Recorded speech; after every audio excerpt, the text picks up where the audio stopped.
നമസ്കാരം. Digital banking, digital marketing, digital printing, digital photography, digital cinema, എവിടെ നോക്കിയാലും എങ്ങോട്ട് തിരിഞ്ഞാലും അവിടൊക്കെ സർവത്ര ഡിജിറ്റൽ മാത്രം. ഇതാണ് ഇപ്പോഴത്തെ ഒരവസ്ഥ. ഡിജിറ്റൽ ഇന്ത്യ ഇന്ന് ഏറ്റവും വലിയ ഒരു മുദ്രാവാക്യമാണ്, ഒരു യാഥാർത്ഥ്യവുമാണ്. ഇങ്ങനെ ഈ ഡിജിറ്റൽ എന്ന് കേൾക്കുന്നതല്ലാതെ എന്താണപ്പോൾ ഈ ഡിജിറ്റൽ? നമുക്കിന്ന് അതിനെപ്പറ്റി ഒന്ന് സംസാരിച്ചാലോ? എന്താണ് ഡിജിറ്റൽ ടെക്നോളജി?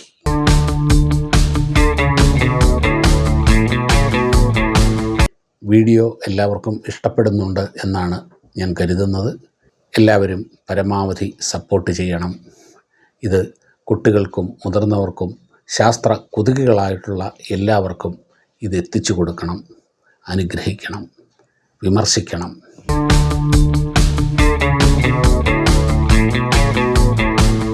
ഈ സയൻറ്റിഫിക് വേർഡുകൾക്ക്, ഇങ്ങനെയുള്ള ടെക്നോളജി റിലേറ്റഡ് ആയിട്ടുള്ള വാക്കുകൾക്കൊരു പ്രത്യേകതയുണ്ട്. ആ വാക്കുകളിൽ തന്നെ അതിൻ്റെ അർത്ഥവും ഉണ്ടാകും. ഇപ്പോൾ ഉദാഹരണത്തിന് ഇവിടെ ഡിജിറ്റൽ എന്ന് പറയുന്നു. It is something related two digit. എന്താണ് ഈ ഡിജിറ്റ് എന്ന് പറയുന്നത്? നമുക്കറിയാം, നമ്മൾ ഫോളോ ചെയ്യുന്ന ഒരു നമ്പർ സിസ്റ്റമുണ്ട് അരിത്തമെറ്റിക്സിൽ. 0 മുതൽ 9 വരെയുള്ള നമ്പേഴ്സ് നമുക്കറിയാവുന്ന കാര്യമാണ്. നമുക്ക് 0 മുതൽ 9 വരെയുള്ള അക്കങ്ങൾ ഉപയോഗിച്ചുകൊണ്ട് എത്ര കോടിക്കണക്കിന് വേണമെങ്കിൽ നമ്പറുകൾ നമുക്ക് എഴുതാൻ കഴിയും. പക്ഷേ ആക്ച്വലി 0 മുതൽ 9 വരെയുള്ളൂ. അതുപോലെ ABCDEFGH മുതൽ അങ്ങനെ Z വരെയുള്ള 26 അക്ഷരം കൊണ്ട് നമുക്ക് എത്ര വലിയ സാഹിത്യവും നമുക്ക് എഴുതാൻ കഴിയും. മലയാളത്തിൽ 56 അക്ഷരമുണ്ട്. ഈ അക്ഷരങ്ങൾ വെച്ചിട്ടാണ് എത്ര വലിയ പുസ്തകങ്ങളും എത്ര വലിയ സാഹിത്യവും എഴുതാൻ കഴിയും. അപ്പോൾ എന്താണ് നാം ഇതിൽ നിന്ന് മനസ്സിലാക്കുന്നത്? ഈ നമ്പർ സിസ്റ്റം, ഈ ആൽഫബറ്റ് എന്നൊക്കെ പറയുന്നത് ഈ വലിയ വലിയ കാര്യങ്ങളെ ചുരുക്കി ഉള്ളിലേക്ക് ഒതുക്കുന്ന ചില കോഡുകളാണ്.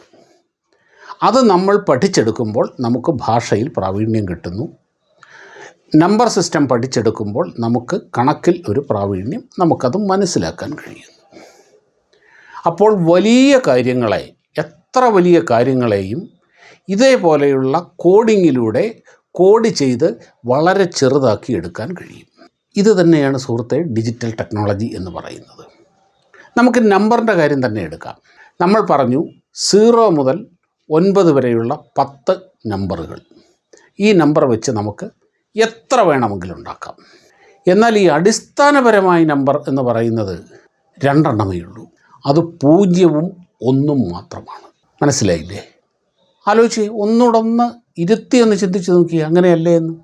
0, 1 ഇതുണ്ട്. ഈ 2 എന്ന് പറയുന്നത് എന്താണ്? 2 1 ചേരുന്നതാണ് 2. 3 എന്ന് പറയുന്നത് എത്രയാണ്? 3 1 ചേരുന്നതാണ് 3. അല്ലെങ്കിൽ 2 ഒരു 1 ചേരുന്നതാണ് 3. അങ്ങനെ ഈ 9 അക്കങ്ങളും 1ൻ്റെ ഓരോ വകഭേദങ്ങളാണ്. 1ൻ്റെ തന്നെ ഒരു എക്സ്റ്റൻഷനാണ്. അപ്പോൾ അടിസ്ഥാനം എന്ന് പറയുന്നത് ആ 1ആണ്. 9ന് മേളിലുള്ള ഒരു അക്കത്തിനെ റെപ്രസെൻ്റ് ചെയ്യണമെങ്കിലോ അവിടെ നമ്മൾ 0 ഉപയോഗിക്കണം.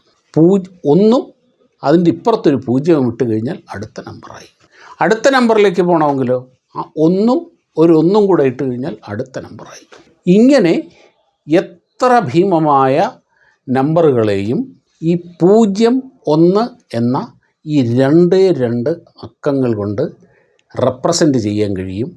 ഇതിനെയാണ് ബൈനറി നമ്പേഴ്സ് എന്ന് പറയുന്നത്. ബൈനറി എന്ന വാക്കിനും വളരെ ഡെപ്തിലുള്ള ഒരു മീനിങ് ആണുള്ളത്. അവിടെ 2 എണ്ണം ചേർന്ന് ഒരു പൂർണ്ണാർത്ഥം ഉണ്ടാകുന്നതാണ് ബൈനറി എന്ന് പറയുന്നത്. ഒരു നാണയം, അതിന് 2 ഓപ്പോസിറ്റ് വശങ്ങളുണ്ട്. ആ 2 ഓപ്പോസിറ്റ് വശങ്ങളും കൂടെ ചേരുമ്പോഴാണ് അതൊരു പൂർണ്ണമാവുക. ബൈനറി എന്ന് പറയുന്നത്. നമുക്ക് നമ്മുടെ സമൂഹത്തിലെ തന്നെ കാര്യം എടുക്കാം. ഒരു ദാമ്പത്യം, അവിടെ ഒരു സ്ത്രീയും ഉണ്ടാവണം, ഒരു പുരുഷനും ഉണ്ടാവണം. 2 ഓപ്പോസിറ്റ് സൈഡാണ്, മെയിൽ ആൻഡ് ഫീമെയിൽ. അപ്പോഴാണ് അവിടെ ദാമ്പത്യം എന്ന ആ അവസ്ഥ പൂർണ്ണമാകുന്നത്. ഇങ്ങനെ നമ്മുടെ ചുറ്റും നമ്മുടെ പ്രപഞ്ചത്തിലും ഈ ബൈനറി എന്ന് പറയുന്നത് വളരെ വലിയ ഒരു ഘടകമാണ്. ഇവിടെ ഡിജിറ്റൽ ടെക്നോളജിയിലും ഉപയോഗിക്കുന്നത് ഈ ബൈനറി തന്നെയാണ്. 0, 1 വേണമെങ്കിൽ നമുക്ക് വിശേഷിപ്പിക്കാം. 0-നെ ഒന്നുമില്ലാത്ത അവസ്ഥ, ശൂന്യത എന്ന് വേണമെങ്കിൽ വിശേഷിപ്പിക്കാം. 1 എന്ന് പറയുന്നത് ഉണ്ട്. അപ്പോൾ ഇതേ രീതിയിൽ എത്ര വലിയ കാര്യങ്ങളെയും, ഏത് സിഗ്നലുകളെയും, ഏത് ഭാഷയെയും ഈ ബൈനറിയായിട്ട് റെപ്രസെൻ്റ് ചെയ്യുന്ന, ആ ബൈനറിയാക്കി മാറ്റുന്ന ടെക്നോളജിയാണ് ഡിജിറ്റൽ ടെക്നോളജി എന്ന് പറയുന്നത്. ഈ 2 മാത്രം ഉപയോഗിച്ചുകൊണ്ട് ഇപ്പോൾ നിങ്ങൾ ആലോചിച്ച് നോക്കൂ. നമ്മളൊക്കെ സ്കൂളിൽ പഠിക്കുമ്പോഴൊക്കെ കാലിഡോസ്കോപ്പ് ഉണ്ടാക്കിയിട്ടില്ലേ? നീളത്തിലുള്ള 3 കണ്ണാടി ചില്ലുകൾ, റിഫ്ലക്റ്റിംഗ് ഉള്ള 3 കണ്ണാടി ചില്ലുകൾ ഒരുമിച്ച് ഒരു ട്രയാങ്കിൾ ഫോമിൽ ചേർത്ത് വെച്ച് അതിൻ്റെ റിഫ്ലക്റ്റിംഗ് ഫേസ് നേരെ വരുന്ന രീതിയിൽ വെച്ച് കെട്ടി അത് കവർ ചെയ്ത് അതിൻ്റെ അടിയിൽ ഒരു 2 വളപ്പൊട്ടുകൾ ഇട്ടാൽ അത് കറക്കിയാൽ ഈ 2-3 വളപ്പൊട്ടുകൾ കൊണ്ട് ആയിരക്കണക്കിന് ഡിസൈനുകൾ ഉണ്ടാക്കാൻ കഴിയും. നമ്മൾ ചെയ്തിട്ടുള്ളതാണിത്. കാലിഡോസ്കോപ്പ് വളരെ ലളിതമായി ഉണ്ടാക്കാവുന്ന ഒരു ശാസ്ത്രീയ ഉപകരണമാണത് കാലിഡോസ്കോപ്പ്. അതുപോലെ നമ്മളൊക്കെ പഠിച്ചിട്ടുണ്ട് ഈ അടിസ്ഥാന വർണ്ണങ്ങൾ, ബേസിക് കളേഴ്സ് എന്ന് പറയുന്നത് ഏതൊക്കെയാണ്? ചുവപ്പ്, പച്ച, നീല, RGB എന്ന് പറയും. ഈ 3 കളറിൻ്റെ വിവിധ കോമ്പിനേഷനുകളാണ് ഈ പ്രപഞ്ചത്തിൽ കാണുന്ന മുഴുവൻ നിറങ്ങളും. അതുപോലെ ഈ 0-ൻ്റെയും 1-ൻ്റെയും വിവിധ തരത്തിലുള്ള കോമ്പിനേഷനുകൾ, പെർമ്യൂട്ടേഷൻസ് ആൻഡ് കോമ്പിനേഷൻസാണ് സർവ്വസംഭവങ്ങളും, സർവ്വതും. അങ്ങനെ അതിനെ ആക്കാൻ കഴിയും. ആ രീതിയിൽ അതിനെ കോഡ് ചെയ്ത് മാറ്റാൻ കഴിയും. അതാണ് ഡിജിറ്റൽ ടെക്നോളജി എന്ന് പറയുന്നത്. ഈ ഡിജിറ്റൽ ടെക്നോളജിയോടൊപ്പം നാം കേട്ടിട്ടുള്ള മറ്റൊരു രീതിയുണ്ട്, അനലോഗ്. എന്താണ് ഈ അനലോഗും ഡിജിറ്റലും തമ്മിലുള്ള വ്യത്യാസം? നാച്ചുറലായി ഈ പ്രപഞ്ചത്തിൽ സംഭവിക്കുന്നതെല്ലാം അനലോഗാണ് എന്ന് പറഞ്ഞാൽ തുടർച്ചയായിട്ടാണ്. ഒരു തരംഗം എന്ന് പറഞ്ഞാൽ അതൊരിടത്തും മുറിയുന്നില്ല, അതങ്ങനെ ഒഴുകി ഒഴുകി ഒഴുകി പോകുന്നതാണ്. അതാണ് അനലോഗ് എന്ന് പറയുന്നത്.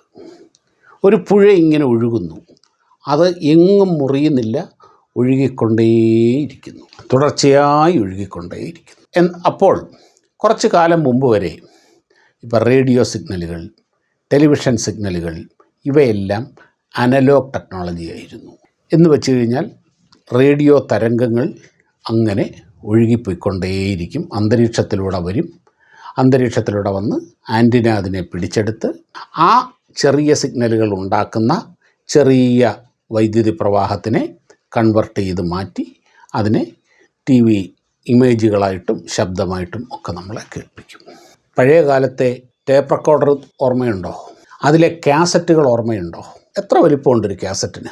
ആ കാസറ്റിൽ എത്ര പാട്ടുകൾ നിങ്ങൾക്ക് ആ കാസറ്റിൻ്റെ അകത്ത് ഉൾക്കൊള്ളാൻ കഴിയും? കൂടി വന്നാൽ ഒരു 10-20 പാട്ടുകൾ 2 വശങ്ങളിലുമായിട്ട്. ഇത്രയും നല്ല കട്ടിയുമുള്ള സാധനം.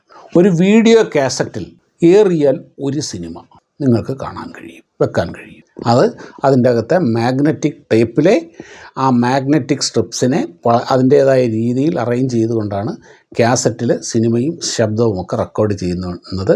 അത് അനലോഗാണ്. എന്നാൽ ഇതുപോലെയൊരു മൊബൈൽ ഫോണിൽ ഈ പഴയ കാസറ്റിൻ്റെ വലിപ്പമുള്ള ഈ മൊബൈൽ ഫോണിൽ നിങ്ങൾക്ക് ആയിരക്കണക്കിന് പുസ്തകങ്ങളും ആയിരക്കണക്കിന് പാട്ടുകളും എത്ര വേണമെങ്കിൽ സിനിമകളും അങ്ങനെ നമുക്ക് ചിന്തിക്കാൻ കഴിയുന്നതിനപ്പുറം വിവരങ്ങൾ ഡിജിറ്റൽ ടെക്നോളജി വെച്ചിട്ട് നമുക്ക് സേവ് ചെയ്യാൻ കഴിയും. അതാണ് ഡിജിറ്റൽ ടെക്നോളജിയുടെ ഗുണം, അതാണ് ഡിജിറ്റൽ ടെക്നോളജിയുടെ പ്രത്യേകത. അനലോഗ് ടെക്നോളജിക്ക് ഒരിക്കലും അത് കഴിയില്ല.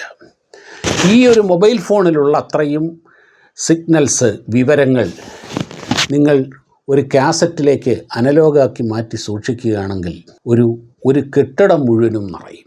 അത്രയും സാധനമാണ് ഈ ഡിജിറ്റൽ ടെക്നോളജിയുടെ നമ്മുടെ ഫോണിലുള്ളത്. ഇതാണ് ഡിജിറ്റൽ ടെക്നോളജി.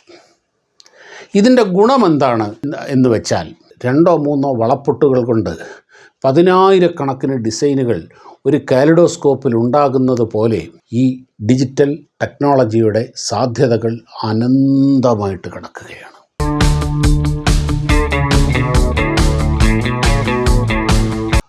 ഒരു ഇലക്ട്രോണിക് സിസ്റ്റം, ഏത് ഇലക്ട്രോണിക് സിസ്റ്റവും ആയിക്കോട്ടെ, മൊബൈൽ ഫോൺ ആയിക്കോട്ടെ, എന്തുമായിക്കോട്ടെ, അടിസ്ഥാനപരമായി അത് ഇലക്ട്രോണിക് സിസ്റ്റമാണ്. ഇലക്ട്രോണിക് എന്ന് പറയുന്ന വാക്കും നമ്മൾ ശ്രദ്ധിക്കണം. അതിൻ്റെ അകത്ത് തന്നെയുണ്ട് it is related to the flow of electrons. ആ ഇലക്ട്രോൺസിൻ ഉപയോഗിച്ചുകൊണ്ടുള്ള വൈദ്യുതി പ്രവാഹത്തിനെ പല രീതിയിൽ മാനിപ്പുലേറ്റ് ചെയ്താണ് ആ ഇലക്ട്രോണിക് ഉപകരണം, ഏത് ഇലക്ട്രോണിക് ഉപകരണവും പ്രവർത്തിക്കുന്നത്. അവിടെ അടിസ്ഥാനം എന്ന് പറയുന്നത് വൈദ്യുതി തന്നെയാണ്, ചെറിയ ഇലക്ട്രിക് കറണ്ടാണ്. ആ ഇലക്ട്രിക് കറണ്ടിനെ ചിലയിടത്ത് ബ്ലോക്ക് ചെയ്യും, ചിലയിടത്ത് കുറയ്ക്കും, ചിലയിടത്ത് കൂട്ടും, വഴിതിരിച്ചു വിടും, അങ്ങനെയൊക്കെയാണ് അത് ചെയ്യുന്നത്. ഈ ഇലക്ട്രോണിക് ഉപകരണങ്ങൾക്ക് ബേസിക്കലി ഒരൊറ്റ ക്വാളിറ്റിയേ ഉള്ളൂ. അതിന് വൈദ്യുതി ഉണ്ടോ ഇല്ലയോ എന്ന് മനസ്സിലാക്കാൻ കഴിയും. സ്വിച്ച് ഓൺ ആണോ അല്ലയോ, അതാണ് അടിസ്ഥാനപരമായിട്ടത് മനസ്സിലാക്കുന്നത്. അതിൽ കൂടെ ഒഴുകുന്ന വൈദ്യുതിയെ പിന്നീട് അതിൻ്റെ അകത്തെ ഉപകരണങ്ങൾ ഉപയോഗിച്ചുകൊണ്ട് ട്രാൻസിസ്റ്ററുകളും ഡയോഡുകളും ട്രയോഡുകളും ഒക്കെ ഉപയോഗിച്ച് മാനിപ്പുലേറ്റ് ചെയ്ത് പല രീതിയിൽ ഉപയോഗിക്കുന്നു. ഓൺ ഓഫ് എന്നതാണ് ബേസിക്കലി രണ്ട് ഈ ഇലക്ട്രോണിക് ഉപകരണങ്ങൾക്ക് റെക്കഗ്നൈസ് ചെയ്യാൻ പറ്റുന്ന പ്രത്യേകതകൾ. അപ്പോൾ ഇവിടെ നാം ഒരു ഉപകരണത്തെ പഠിപ്പിക്കുകയാണ്, പറയുകയാണ്. ഓൺ എന്ന് പറഞ്ഞാൽ അതൊന്നും, ഓഫ് എന്ന് പറഞ്ഞാൽ അത് പൂജ്യവുമാണ്. അപ്പോൾ ഒരു സർക്യൂട്ടിൽ കൂടെ ഒരു വൈദ്യുതി, ഒരു പൾസ് കടന്നു പോകുന്നു, അതൊന്നാണ്. അടുത്ത സെക്കൻഡിൽ ഒന്നും പോകുന്നില്ല, അത് പൂജ്യമാണ്. അപ്പോൾ അതിനെ ഒന്നും പൂജ്യവും കൂടെ ചേർന്നാൽ എത്രയാണോ അങ്ങനെ അത് റെപ്രസെൻറ്റ് ചെയ്യും. പണ്ട് ഏറെയൊന്നും അകലെയല്ല, ഒരു 10-25-30 വർഷം മുമ്പ് വരെ നമ്മുടെ നാട്ടിൽ ടെലഗ്രാം എന്നുള്ളത് സർവ്വസാധാരണമായിരുന്നു. ഫോൺ ഇത്രത്തോളം വ്യാപകമാവുന്നതിന് മുൻപ് ദൂരേക്കൊക്കെ പോയി കഴിഞ്ഞാൽ, ഞാനൊക്കെ പഠിക്കാനൊക്കെ നോർത്ത് ഇന്ത്യയിലൊക്കെ പോയി പോകുമ്പോൾ യാത്ര കഴിഞ്ഞിട്ട് ആദ്യം ചെയ്യുന്നത് റെയിൽവേ സ്റ്റേഷനിൽ ഇറങ്ങി വീട്ടിലേക്ക് ഒരു കമ്പി അടിക്കുകയാണ്, ഒരു ടെലഗ്രാം ചെയ്യും, റീച്ച്ഡ് സേഫ്ലി. ഞാൻ ആദ്യം ജോലി കിട്ടിയപ്പോൾ കമ്പനിയിൽ നിന്ന് പറഞ്ഞതാണ്, നിങ്ങൾ പോയി നിങ്ങളുടെ സ്ഥലത്ത് ജോയിൻ ചെയ്ത് കഴിഞ്ഞാൽ ഹെഡ് ഓഫീസിലോട്ട് ബോംബെയിലോട്ട് ടെലഗ്രാം ചെയ്യണം, joint duties on so and so date. ഇങ്ങനെ ടെലഗ്രാം വളരെ സർവ്വസാധാരണമായിരുന്നു. ഈ ടെലഗ്രാം എങ്ങനെയായിരുന്നു അയച്ചുകൊണ്ടിരുന്നതെന്നറിയോ?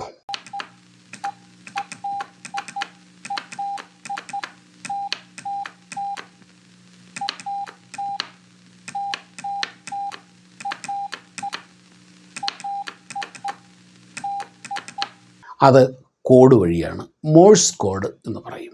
ആ മോഴ്സ് കോഡ് അയക്കുന്ന ഒരു കീ ഉണ്ട്. 2 ശബ്ദമേ അതിൽ നിന്ന് വരുള്ളൂ. ഡിറ്റ് ഡാ, ഈ 2 വരുള്ളൂ.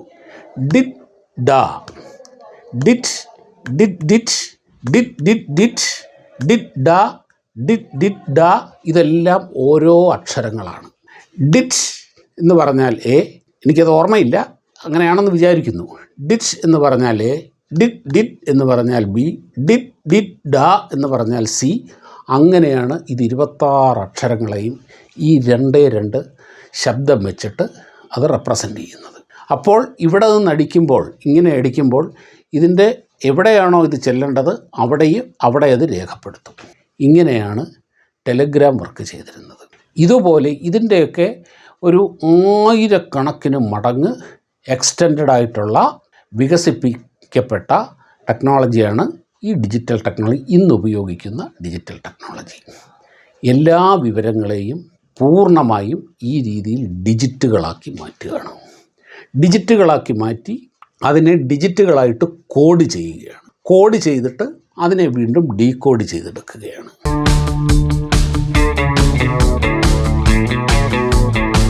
പ്രകൃതിയിൽ ഡിജിറ്റൽ എന്നൊരു സാധനമില്ല. അതൊരു നാച്ചുറലായിട്ടുള്ള കാര്യമേ അല്ല.